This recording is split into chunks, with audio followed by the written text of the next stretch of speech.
জলের আরেক নাম জীবন, সেটা তো আমরা সবাই জানি। কিন্তু জল যে আমাদের কথা শুনতে পায়, আমাদের ইচ্ছেকে ধারণ করে পৌঁছে দেয় বিশ্বজগতের কাছে, সেটা কি আমরা কেউ জানি? হ্যাঁ, একদমই তাই। অবিশ্বাস্য হলেও এটা সত্যি। আমি সোমা, এসেছি আমার চ্যানেল কায়াহিনীর গল্প এবং ডিভাইন টক উইথ সোমা নিয়ে। আজকে আমি কথা বলবো ল অফ অ্যাট্রাকশনের একটি পার্ট, ওয়াটার ম্যানিফেস্টেশন নিয়ে। 2000 দশকের আশেপাশে জাপানি বিজ্ঞানী ডক্টর মাসারু ইমোতো প্রমাণ করে দেখিয়েছিলেন যে জল শুধু উপাদান নয়, জল আমাদের ইচ্ছের কথা শুনতে পায় এবং সেটাকে ধারণ করে। তার মধ্যে একটা ভাইব্রেশন অর্থাৎ কম্পন তৈরি হয় এবং সেই ইচ্ছে পৌঁছে যায় বিশ্বজগতের কাছে, এবং বিশ্বজগৎ অর্থাৎ ইউনিভার্স আমাদের সেই ইচ্ছেকে পূরণ করে। তবে হ্যাঁ, এটা একদমই ঠিক, আপনার ইচ্ছেটা কিন্তু হতে হবে একদমই পজিটিভ। কোনো নেগেটিভ কথা কিন্তু জলের সামনে বলা যাবে না। তার কারণ ডক্টর মাসারের মতো তার অনুবীক্ষণ যন্ত্রের সাহায্যে প্রমাণ করে দেখিয়েছিলেন জল শুধু উপাদান নয়, জলের সামনে বসে আপনি যদি ভালোবাসার কথা বলেন, সুন্দর সুন্দর কথা বলেন, তাহলে সেই জল যখন হিমায়িত অবস্থায় আসে অর্থাৎ বরফে পরিণত হয়, তখন খুব সুন্দর ক্রিস্টালের রূপ ধারণ করে। আবার সেই জলের সামনে বসে আপনি যদি রাগ, ক্ষোভ এগুলো উগড়ে দেন বা কোনো নেগেটিভ কথা বলেন, তাহলে সেই জলের কিন্তু বিকৃত রূপ দেখা গেছে। অর্থাৎ জলের সামনে বসে আপনি ওয়াটার ম্যানিফেস্টেশন করবেন একান্ত মনের ইচ্ছে যেটা, এবং সেই ইচ্ছেটা নিয়ে ডেসপারেট হলে হবে না, কিন্তু আপনার ইচ্ছেটা নিয়ে আপনি জলের সামনে বসে সেটা জানাবেন, তারপরে লেট গো করে দেবেন। দেখবে সময় মতো কারো 3 দিনেও হতে পারে, কারো হয়তো 3 সপ্তাহ লাগতে পারে, কিন্তু পূরণ হবে অবশ্যই আপনার মনের ইচ্ছে। আর মনের বিশ্বাসটাও কিন্তু জরুরি। অবিশ্বাসী মন নিয়ে বা কোনো নেগেটিভ চিন্তা নিয়ে করলে কিন্তু হবে না, আর কারো ক্ষতি চাইতে পারবেন না। এখন আমি আপনাকে দেখাবো কিভাবে ওয়াটার ম্যানিফেস্টেশন করতে হয়। প্রথমে আপনি এমন একটি জায়গা বেছে নেবেন যেখানে কোনো ডিস্টারবেন্স নেই, অর্থাৎ খুব শান্ত কোনো জায়গা। আর মনে রাখবেন, ম্যানিফেস্টেশন কিন্তু একটু গোপনীয়ভাবে করতে হয়, মানে কেউ যেন আপনার ম্যানিফেস্টেশন করার সময়টা না দেখতে পায়। আপনি নিজেও একটু রিল্যাক্স হয়ে কিছুক্ষণ বসবেন। বসে প্রথমে নাক দিয়ে গভীর শ্বাস নেবেন।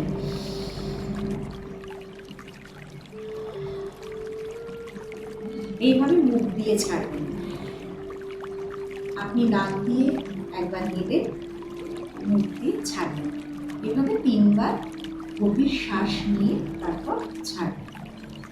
তারপর আপনি একটা কাঁচের গ্লাসে, মনে রাখবেন গ্লাসটা কিন্তু কাঁচেরই হতে হবে।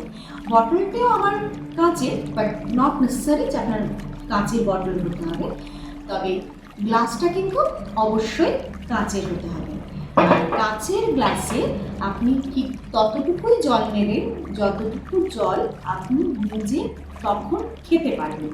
একদম তাই, ওই জলটা কিন্তু পরে আপনাকে খেতে হবে, কারণ ইচ্ছে পূরণের গল্পটা আপনার। ঠিক আছে, আমি প্রথমে কাঁচের গ্লাসে জল ঢালছি।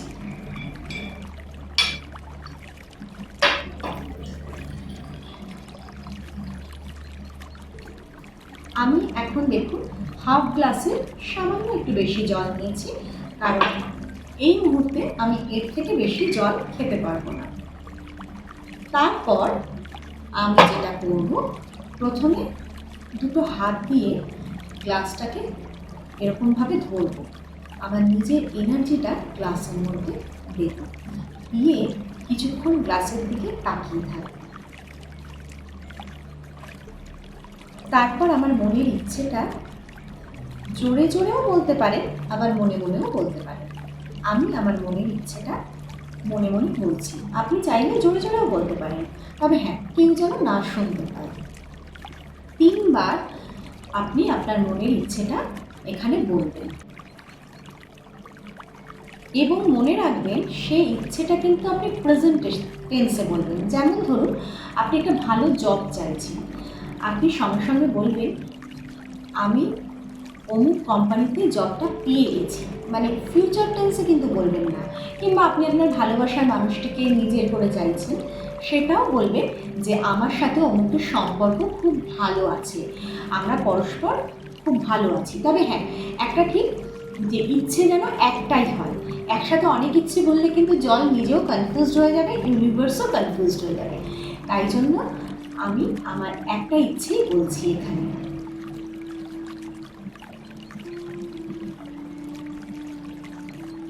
এইভাবে মনের ইচ্ছেটা আপনি জলের দিকে তাকিয়ে 3 বার বলবেন মনে মনে, বা আস্তে আস্তে মুখে উচ্চারণও করতে পারেন। তারপর সেই জলের দিকে তাকিয়ে আপনি সেই মুহূর্তটা কল্পনা করবেন।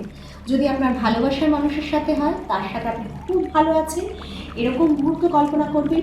আর যদি আপনার চাকরির ক্ষেত্রে হয়, আপনি কল্পনা করবেন যে আপনার চাকরি হয়ে গেছে, যেটা আপনি ম্যানিফেস্টেশনের সময় বললেন। একদম মনে রাখবেন, প্রেজেন্ট টেন্সে বলবেন, কিন্তু ম্যানিফেস্টেশনের সময় যেটা বললেন আপনার অর্থের কথাও আপনি বলতে পারেন যে আমি মান্থলি 1 লাখ টাকা ইনকাম করছি, আমি খুব হ্যাপি আছি, এইরকম কথাও বলতে পারেন আপনি। অবশ্যই যেটাই বলবেন প্রেজেন্ট টেন্সে বলবেন। আর তারপর সেই মুহূর্তটাকে কল্পনা করবেন। 3 বার বলার পরে মুহূর্তটাকে কল্পনা করবেন, যে ইচ্ছেটা আপনি বলেছেন যে আপনি ভালো চাকরি পেয়ে গেছেন, তো সেটা কল্পনা করবেন। আপনার ভালোবাসার মানুষের সাথে আপনি ভালো আছেন, সেটা কল্পনা করতে পারেন। কিংবা টাকা পয়সার যেটা আপনি কল্পনা করেছেন, সেটা কল্পনা করবেন যে আপনি টাকা পয়সা পেয়ে গেছেন। এরকমভাবে বলার পরে আপনি ইউনিভার্সকে ধন্যবাদ দেবেন 3 বার। Thank you universe, thank you universe, thank you universe. তারপর জলের মধ্যে 3 বার ফু দেবেন। তারপর মনে মনে ইউনিভার্সকে ধন্যবাদ দিতে দিতে সেই ইচ্ছেটা পূরণ হয়ে গেছে এরকম ভাবতে ভাবতে আপনি জলটা একবারে নয়, কিন্তু আস্তে আস্তে, যেন জলটা আপনি টেস্ট করে করে খাচ্ছেন, এরকমভাবে খান।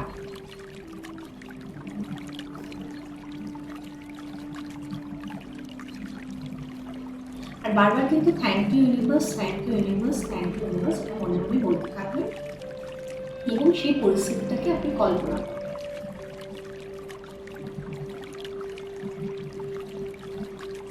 এই ছিল আমার ওয়াটার ম্যানিফেস্টেশন।